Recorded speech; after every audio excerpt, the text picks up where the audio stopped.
Let's talk garbage. Literally, garbage. Whether you call it garbage, trash, or waste disposal, it's still garbage.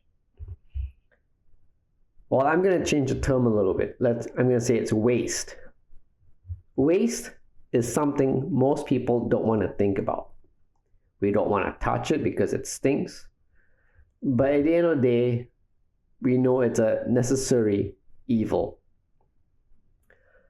How many of you actually take time to look at your monthly waste bill? I'm sure the majority of you have set up auto pay for your waste bill. But it is very important for you to actually take a peek at your bill and understand what you are being billed for. For our purpose as your waste disposal and expense reduction expert, waste is separated into 12 different categories, and I'm going to explain what they are and how they are typically collected. So first, we've got your regular garbage. Garbage is what most of us think about when we hear the term waste. Regular trash can garbage, created by one or multiple people, is known as municipal solid waste.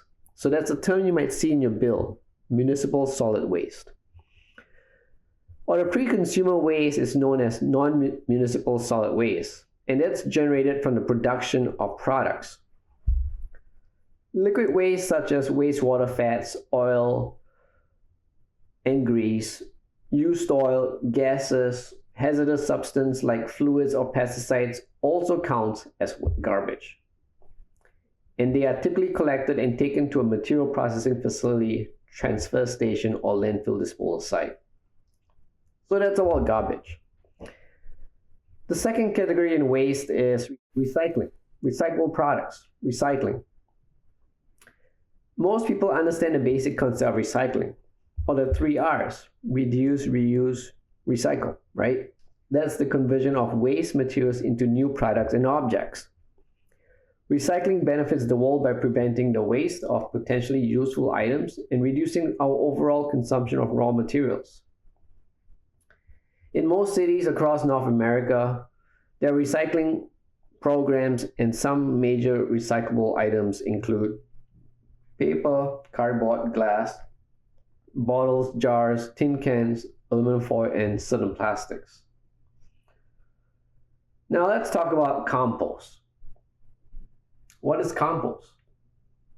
In basic terms, compost is an organic matter gathered to allow to decompose in a relatively contained environment. It has many great benefits as a soil conditioner, and it's very rich in nutrients for plant life.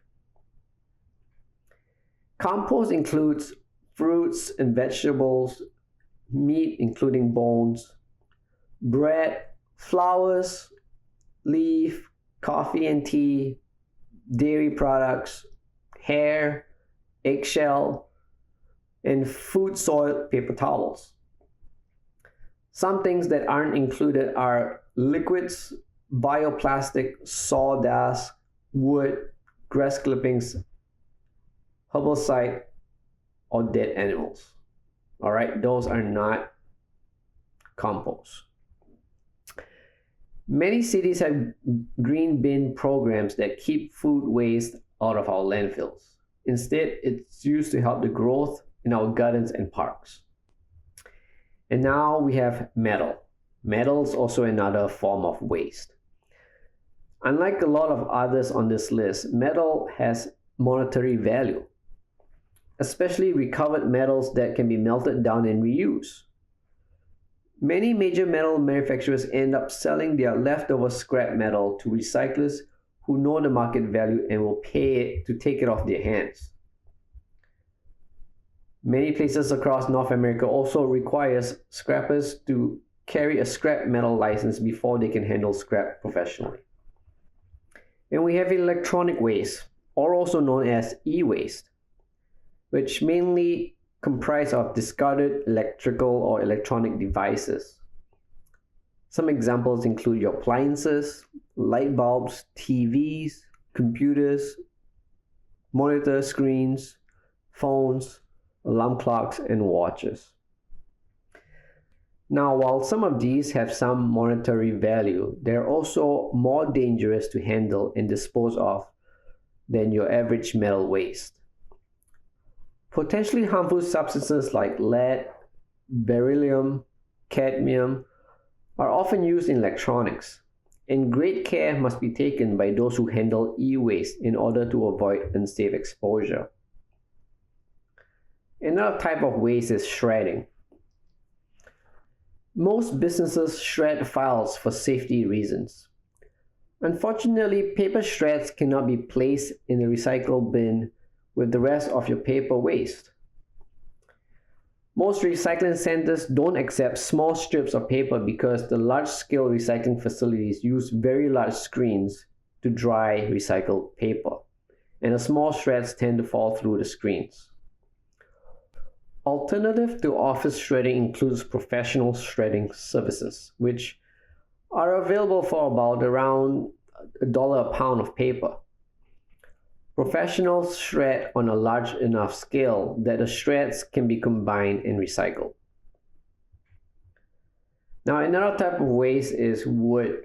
Wood is a solid waste, and while it can be disposed of in a landfill, there are better options. While you can reuse and recycle wood, there are also options such as biomass to energy and wood processing facilities. Burning wood is fairly clean compared to most fossil fuels, even though it still does result in some emissions. But you can also take your wood to a processing facility that will often cost less than simply disposing it in a landfill. Another type of waste is hazardous waste. Corrosive, explosive, poisonous, flammable, hazardous waste. Well, that means it's hazardous. Some examples include paints, chemicals, tires, batteries, light bulbs, appliances, aerosol cans, fertilizers, and freon. Most cities and towns have dedicated acceptance days for hazardous materials. Check your city websites for dates. When transporting hazardous materials, they should be tightly sealed in their original containers and never allowed to be mixed. Trained professionals should be available to accept these materials on those assigned days, and they will be ready to package, transport, and store these materials safely. The next category of waste is toxic waste. While all toxic waste is hazardous, not all hazardous waste is toxic. In waste terms, toxic is used to describe waste that, when ingested or absorbed, is harmful or fatal to living organisms. While the US Environmental Protection Agency, the EPA, is able to designate any waste hazardous as they deem fit, many toxic waste would fall under the general umbrella. They also have another law for mitigating harm to the public caused by specifically toxic waste. Some samples of toxic waste include lead-based paint, radon, asbestos, pesticides, and herbicides. These are all toxic waste. Another waste category, medical waste or biomedical waste. Biomedical waste is any that includes blood or tissue from operating rooms, morgues, labs, or any other medical facilities. It could also include anything used in treating a patient, from bedding to hospital gowns to syringes. Biomedical is further separated into 4 categories: general medical waste, infectious medical waste, hazardous medical waste, and radioactive medical waste.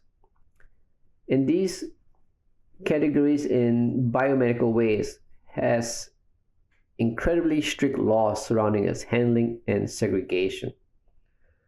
So for your medical waste, they all have to be handled by specifically trained licensed holding professionals. Hence, medical waste are generally handled by a different waste company.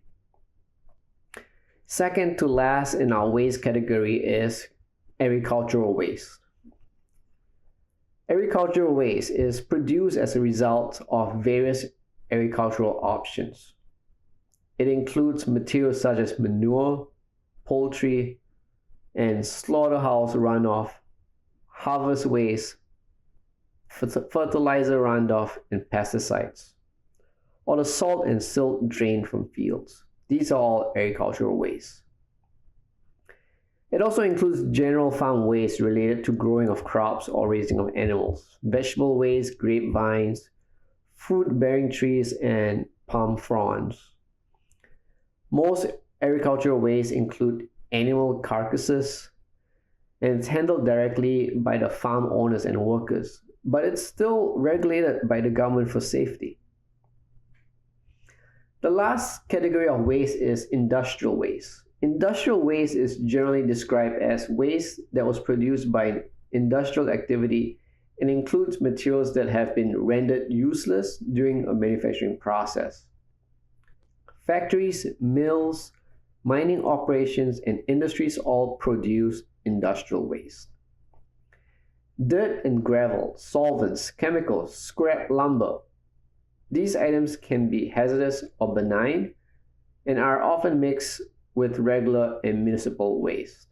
So now that I've mentioned the 12 categories of waste, each of these categories are composed of subcategories, all with different rules and regulations in regards to disposal, storage, and care. At the end of the day, no matter how much we want to brush it under the rug, waste will be with humanity until its end. So it's best that we keep it in mind. Alright folks, that's all I got about waste. We'll see you next week.